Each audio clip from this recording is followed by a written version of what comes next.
Mas aí a gente acorda com a notícia da Espanha e o premier não teve dúvida após a derrota. Vamos dissolver esse parlamento e vamos convocar novas eleições. É uma prerrogativa que existe, né? Ninguém está dando um golpe, digamos assim, mas choca toda vez que acontece diante do ineditismo. Não é questão de ineditismo, né?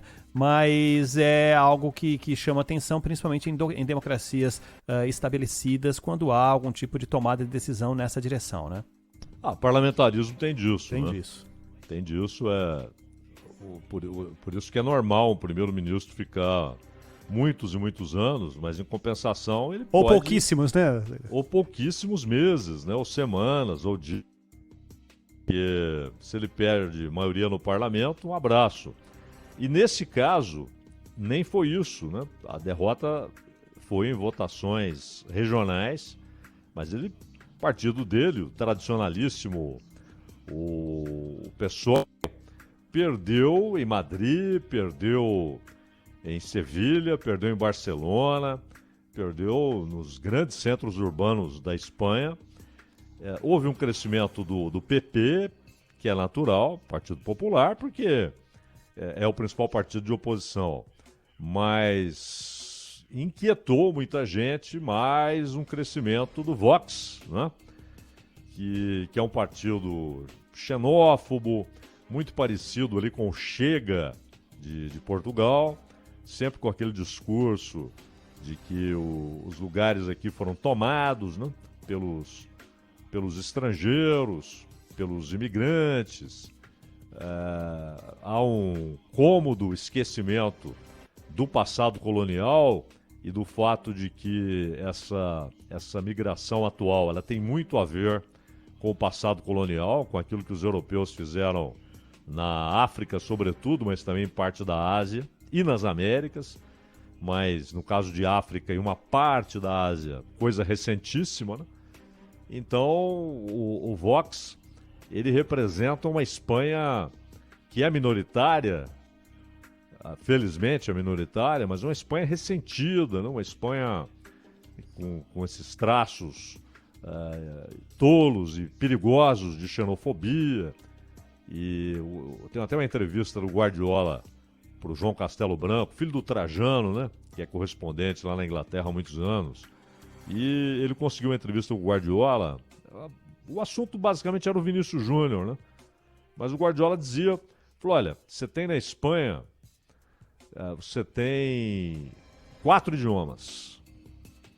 E, no entanto, há uma parte da Espanha que só aceita o castelhano. E aqui não é uma questão de disputa do que é ensinado nas escolas, né? Mas da tentativa de liquidar com culturas locais. No País Basco, na Catalunha, onde o idioma local é uma representação da ideia de que ali é um lugar, no mínimo, autônomo. É uma célula, no mínimo uma célula, né, Zaidan? No mínimo uma célula e que muitos lá almejam, inclusive, a independência, né? Mas... E o Guardiola falava sobre isso, ele falava dos novos franquistas, né? Da falta de punição a discursos fascistas e neofascistas, etc. Então, tem esse crescimento do Vox. Agora, o pessoal do PSOE, não é nem o Pedro Sanches, né? Pedro Sanches é da geração moderna, mas é um partido que se perdeu, né? Não tanto quanto o Partido Social Democrata Alemão, que virou o avesso do que foi na sua origem, né? Virou o avesso, virou a antítese do que foi na sua origem. Virou um partido nocivo aos interesses alemães, né? Mas o PSOE, ele, sabe, ficou no água com açúcar, né? Água com açúcar, ele abandonou seus ideais formadores e tal. E hoje é um partido com pouco discurso de impacto. Olha, com o que você identifica o PSOE? Com que? Com que ideias? Sabe, é aquela coisa pasteurizada que você encontra na maioria absoluta dos partidos, né? Um discurso cheio de lugares comuns e tal. E o Pedro Sanches tentou revigorar isso. Ele chegou ao poder muito mais pelos problemas do PP ele chegou sem ter maioria. Mas é que não havia acordo, você está lembrado, a Espanha não conseguia formar um governo. E aí, por fim, eles conseguiram, fizeram um acordo com alguns outros partidos, inclusive com o pessoal do Podemos, que nada tem a ver com o Podemos daqui, né? E o Podemos de lá é muito parecido com o PSOL aqui do Brasil, né? Ele faz parte ali da base do governo, mas está sempre criticando o governo, né? Sempre atirando pedras e tal. E é um problema para ele. E aí vai convocar a eleição. É uma chance do PP voltar ou dele sair fortalecido. Por que ele chamou a eleição? Porque ele falou, nos enfraquecemos e seguindo nessa toada nós vamos perder na próxima eleição. Então vamos antecipar para tentar um movimento de virada. Ó. Vamos nos revigorar com essa eleição. Ou então não temos voto, temos de nos conformar com isso e vamos para a oposição. Né?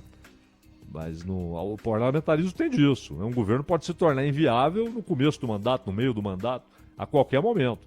E ele entendeu que a derrota nas eleições regionais obrigavam a ele, Pedro Sánchez, a convocar as eleições. Né? É diferente, por exemplo, de Israel, que é também parlamentarista, e da Itália também, onde o presidente tem um papel decisivo na deliberação de convocar a eleição. Na Espanha, o rei, agora o Filipe VI, né, ele tem um papel protocolar. É uma decisão do chefe de governo, que é como eles chamam lá, o presidente de governo, né, que é o Pedro Sánchez.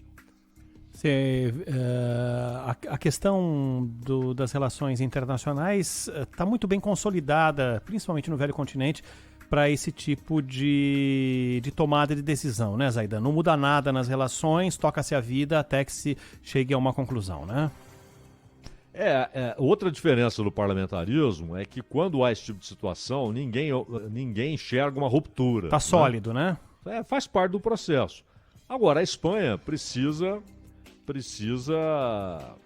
recuperar a sua soberania em política internacional, né? Porque ela perdeu grande parte dessa soberania no âmbito da União Europeia, como todos ali perderam, mas, sobretudo, né, esse alinhamento automático, incondicional, acrítico à política externa dos Estados Unidos, isso é uma vergonha para o PSOE, né? Isso é pisar de vez nas raízes históricas do partido, né?